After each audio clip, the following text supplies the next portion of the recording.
Thank you. I thank the honourable member for the question.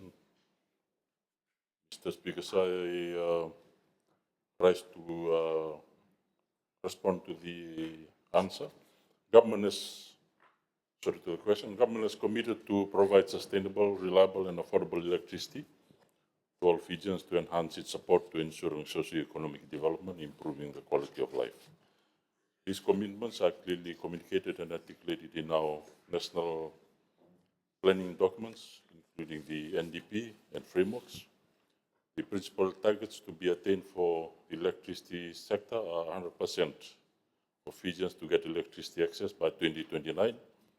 100% of electricity generation by 2035 will be through renewable energy, and 36% reduction of GHG emissions as part of Fiji's climate commitments under the Paris Agreement. So, Speaker, sir, these are ambitious targets which cannot be achieved overnight. However, with the right investment environment and with the supporting legislative, regulatory frameworks, we can make a significant leap towards achieving them. In terms of the study that I have mentioned, the legislative regulatory gap analysis to facilitate a just inclusive transition for the energy sector was initiated in response to Fiji's slow progress in transitioning to renewable electricity generation. In addition, private sector and independent power producer IPP participation in renewable energy has been low. In fact, over the past decade, only one genuine IPP from Korea has signed the power purchase agreement with EFL and established the 12 megawatt Nambu Green Energy Limited in Singatoka. This has increased the total number of IPPs to 3, which includes Fiji Sugar Corporation and Tropic Wood Industries Limited.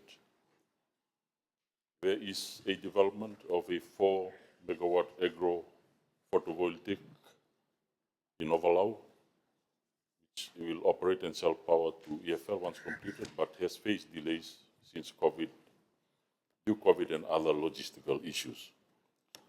Mr. Speaker, sir, this study, which I've mentioned, has been completed and its findings have been submitted to and endorsed by Cabinet. That is the legislative and regulatory gap analysis.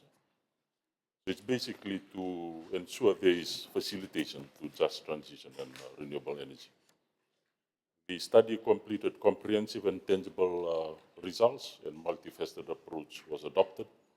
The findings of the study, basically, the Electricity Act lacks definitions for key terms such as renewable energy and indigenous sources. This absence creates uncertainty around what qualifies as a renewable energy project under the law. Two, the objectives of the Act do not include any reference to implementing Fiji's national renewable energy targets for its international commitments. Three, under the current legal framework, the Ministry, who is the implementing agency of the national energy policy, is not granted any governance authority of the electricity sector in general. 4, EFL is granted exclusive rights for the transition and supply of electricity, as well as exclusivity as a licensed retailer seller, even in areas not currently served by EFL's grid, such as outer islands. This broad exclusivity may hinder efforts to improve energy access. Delegation of regulatory functions to EFL by the regulator appears to contradict Section 4F of the Electricity Act, which emphasizes the importance of maintaining independence in terms of regulatory matters. Section 62B of the Act may unintentionally discourage individuals or businesses from generating their own electricity to use on their premises, potentially limiting small-scale off-grid renewable energy adoption. Section 57 gives the regulator authority to set a maximum price for electricity sold to consumers. However, it does not grant power to regulate pricing arrangements between IPPs and EFL, such as setting minimum or maximum charges for electricity purchase. 8, there is a narrow and restricted focus on IPPs in the Electricity Act. EFL's exclusive right to transmit and supply electricity meant all APPs must enter into a power purchase agreement with EFL to sell any electricity that they might generate. Without transparent and favorable PPA terms with EFL, IPPs may face uncertainty, hindering private investment. This is because competition and effective oversight are lacking, and without reform, Fiji risks falling far short of its renewable energy targets. The recommendations from the study and submitted and approved by Cabinet, government will take two key actions to promote investment and accelerate the transition. One, establishment of the Energy Investment Advisory Committee. This is an immediate intervention. This will improve coordination between government agencies, EFL, and private sector, and to streamline permitting and approval process for renewable energy projects to be managed from the ministry through the Department of Energy. This committee, or the EIAC, which requires no significant financial resources or legislative changes, will operate as a single window platform, bringing together key ministries, Investment Fiji, FCCC, and development partners. Its main role is to enhance communication, reduce project delays, and guide developers on regulatory compliance. The first meeting is planned for early December. Number two, most importantly, the review of the Electricity Act 27.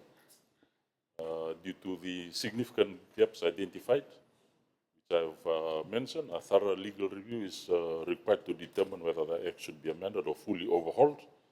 Cabinet has endorsed the undertaking of this review. We remain mindful, of course, of EFL's obligations to its stakeholders and the need to ensure that its ability to provide reliable and affordable electricity is not jeopardized. And of course, it is a performing commercial operation, which we should continue to support. Therefore, a balanced approach will be necessary to support renewable energy investment while recognizing EFL's commercial responsibilities. Mr. Speaker, so to conclude, the study has provided a clear and evidence-based understanding of the challenges that have slowed Fiji's renewable energy transition. Government is taking decisive steps to modernize the sector and support greater private sector participations, especially IPP in renewable energy. These transitions will help ensure that Fiji advances towards its national renewable energy and decarbonization targets, secures a reliable and affordable electricity supply for all Fijians, and builds a more resilient and sustainable energy future. Vinaka.